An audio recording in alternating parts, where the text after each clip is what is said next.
मैंने ऐसा क्या किया है जो ये सब मेरे को इतना झेलना पड़ रहा है? 3, 2, 1, the winner is Divya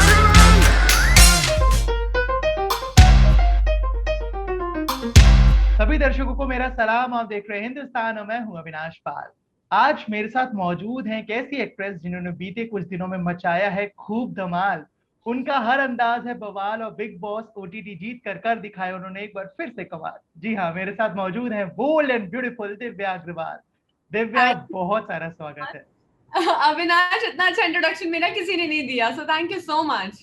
अरे, आप डिजर्व करते हैं। आपने back to back reality shows जीते हैं। और कैसा फील कर रहे हैं बिग बॉस जीतने के बाद? आपका जो पूरा एक्सपीरियंस है वो कैसा रहा? मेरा एक्सपीरियंस बहुत ही अमेजिंग हुआ। मैंने काफ़ी कुछ सीखा है इस जर्नी से।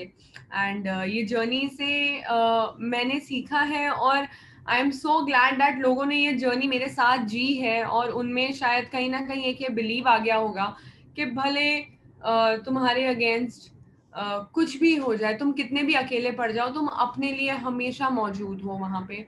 और तुम एक खुद ही तुम्हारे लिए तुम एक सबसे बड़े सपोर्टर हो, खुद ही तुम्हारे लिए तुम एक सबसे बड़ा प्यार हो। एंड अगर तुम में एक वो बिलीव है अपने आप में, तो तुम जरूर जीतोगे कहीं पे भी हो। अच्छा, ठीक है। बिग बॉस ओटीटी से पहले भी आप शोज जीत चुके हैं और आपने बिग बॉस ओटीटी के घर में जाते ही बोला था कि आप रियलिटी शोज खेल चुके हैं और आपको आता है।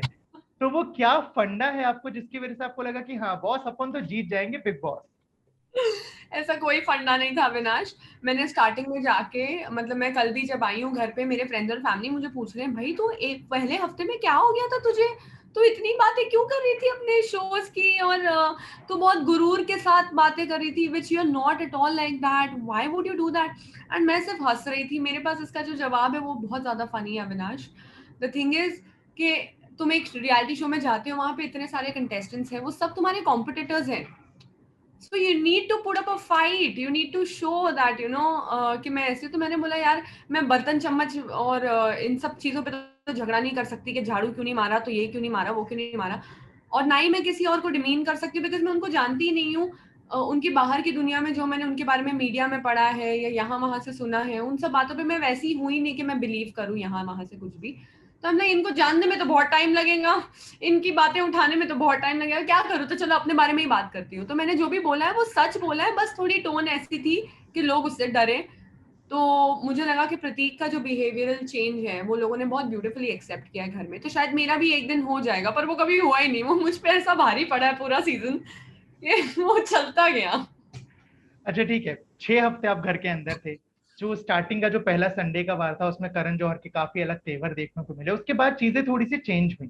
राइट। सोशल मीडिया पे इस दौरान क्या चल रहा था, क्योंकि आप घर पे थे तो आपने शायद ना देखा हो। सोशल मीडिया पे इस दौरान चल रहा था कि करण जौहर कुछ कंटेस्टेंट्स के लिए स्पेशली बायस्ड हो रहे हैं। हाँ। तो आपको हाँ। ये चीज फील हुई थी क्या शो के अंदर? अविनाश, बाइस्ड एक ह्यूमन टेंडेंसी है, एंड मैं उसको कभी किसी के लिए ब्लेम नहीं करूंगी। आज अगर सिर्फ ग्लैमर इंडस्ट्री ना हो, कोई भी इंडस्ट्री हो, अगर तुम्हारे पास किसी का रेफरेंस है और तुम वहां से आए हो, तो ऑब्वियस सी बात है कि तुम थोड़ा सा तो अपना ध्यान रखोगे। मतलब मुझसे ज्यादा लोग एक दूसरे को जानते थे पहले से, ठीक है। And it was, I was completely okay with it. ऐसा भी हो सकता है कल को मैं कोई और शो में जाऊं और कारण मुझे अभी जानता है, ही नोज मी वेल, तो he would a little be nice to me, and उसका बात करने का मन करेगा। मुझे थोड़ा सा एक, मेरे लिए एक थोड़ी सहानुभूति होगी कि मैं तो जानता हूँ इस लड़की को। तो which is very obvious and which is very normal. मैं तो सिर्फ अपने इसमें फंसी हुई थी कि यार मैं इस चीज से निकलूं कैसे, ये क्या हो रहा है, ये सब क्यों हो रहा है, ये सब मैंने ऐसा क्या किया है जो ये सब मेरे को इतना झेलना पड़ रहा है। So I was just concentrating on myself, because मेरी जिंदगी में भी, नॉर्मल लाइफ में भी हुआ है ऐसा, कास्टिंग के लिए मैं गई हूँ और कोई आया है या कोई कोरियोग्राफर है, जो हम दोनों कोरियोग्राफर्स है, वो आया है। तो it's a world of knowing people. I can not blame anybody for that. जो भी हो रहा था, मुझे इतना पता है, मेरे पास सबसे बड़ा हथियार है, वो है सच।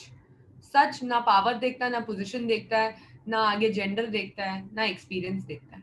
वो सच जो है वो सच ही रहता है। मुझे उस चीज पे यकीन था। बाकी फिर आसपास तुम लोग जो करो, जितनों को मिलना है मिल जाओ, कोई प्रॉब्लम नहीं है।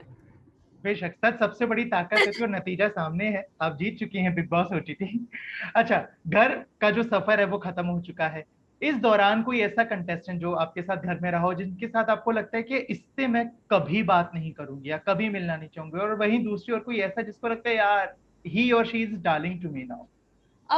ऑनेस्टली ऐसा कोई है नहीं जिससे मैं बात नहीं करना चाहूंगी, बिकॉज एक शो पे जब ये सारी चीजें होती हैं तो कहीं ना कहीं एक विनर को वो सारे कंटेस्टेंट्स कुछ ना कुछ कंट्रीब्यूट करते हैं, तब उसमें से वो निखर के बाहर आता है.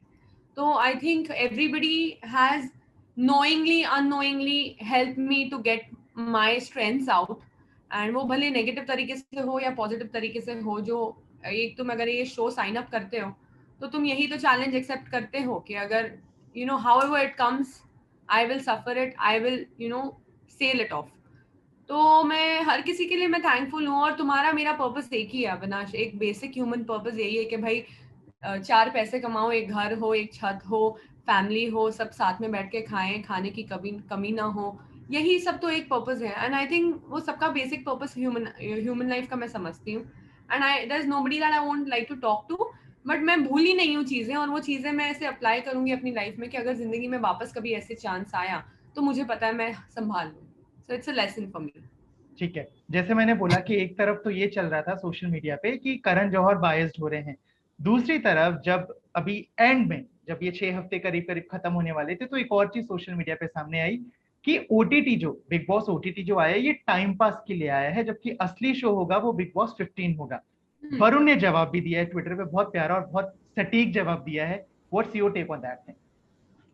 I think it's true because असली नकली I don't understand this logic. And कोई इतने लाखों करोड़ों रुपए और करोड़ों की मेहनत, मतलब Bigg Boss OTT I think was the most difficult season. Why?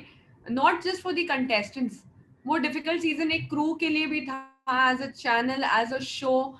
जब तुम 24/7 काम कर रहे हो, वो 24/7 इज नॉट दैट इजी कि हाँ भाई बस एक बटन दबाया और 24/7 घर घर में स्ट्रीम हो गया. It's not that easy. it's a whole lot of technical brains behind it. It is a lot of creative brains behind it. मतलब तुम कोई भी शो को एक दूसरे से कंपेयर नहीं कर सकते, छोटा या बड़ा. आई थिंक दोनों बिग बॉस है मेरे लिए. आगे जो भी प्रीफिक्स या जो भी लगता है आगे, I really don't care, because big boss ने तो अपनी आवाज में मेरा नाम लिया है दिन रात. तो वो फीलिंग तो है बिग बॉस भाई, इससे ज्यादा क्या आपको चाहिए. अच्छा, कोई ऐसा कंटेस्टेंट जो आपको लगा हो कि यार 3 हफ्ते 4 हफ्ते 6 हफ्ते के बाद भी वो असली में सामने ही नहीं आ पाया, मतलब ही और she still was fake? Fake तो नहीं, पर मैं कहूंगी कि काफी कैलकुलेटिव माइंडसेट रहा है, मुझे लगता है शमिता शेट्टी का. कि उनके ऊपर ऑब्वियसली एक बहुत बड़ी रिस्पॉन्सिबिलिटी थी. एंड उन्होंने अपने दायरे बना लिए थे. जब जब मैं उनसे आर्ग्यू भी करती थी तो उन्होंने वो दायरे में रह के ही उनका जवाब दिया है. कभी खुल के अपने पक्ष को सामने नहीं रखा है.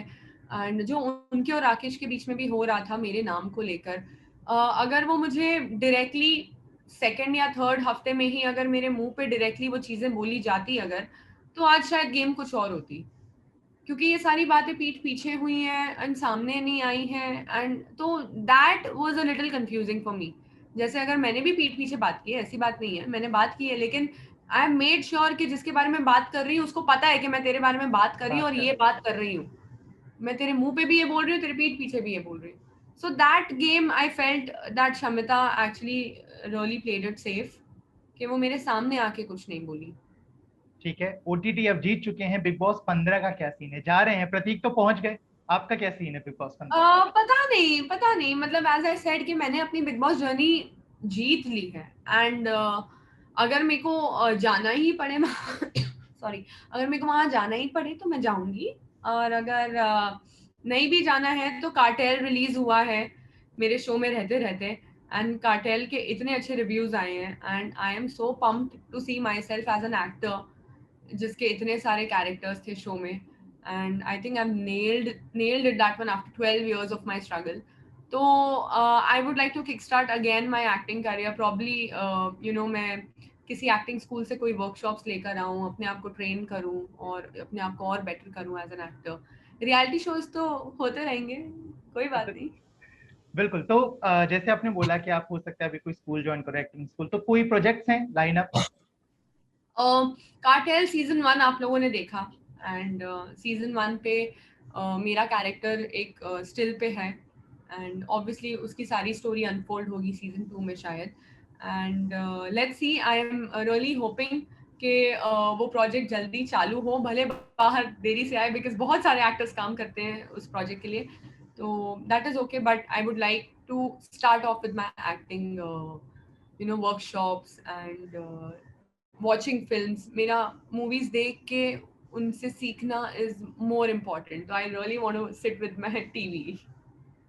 Okay, thank you Divya, thank you so Thank much you हमारे साथ जुड़ने के लिए और इस ढेर सारी बातचीत के so लिए। much. Thank you so much.